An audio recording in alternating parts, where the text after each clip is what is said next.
Welcome to the Slop Farm. Enjoy the video.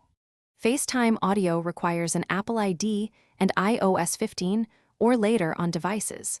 Open Settings and tap FaceTime to enable the feature if it is off.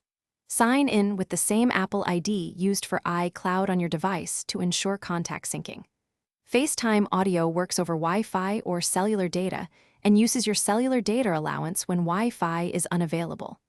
You can use FaceTime on iPhone, iPad, Mac, and iPod Touch signed into the same Apple ID. Tap a contact in the Phone or Contacts app and choose FaceTime audio to start a call. From the FaceTime app, tap the plus icon and enter up to 32 participants for a group audio call. Use the green FaceTime button during a video call to switch between audio and video modes instantly. During a live call, use mute to silence your mic or speaker to route audio through loudspeaker. Tap the audio menu to switch between iPhone, AirPods, or an available Mac during the call.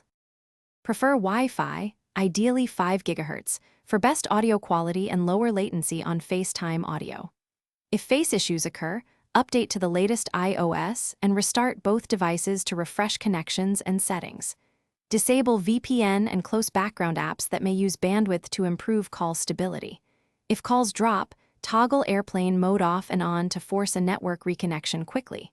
For privacy, block unknown callers and change FaceTime caller ID in settings when needed to protect your number.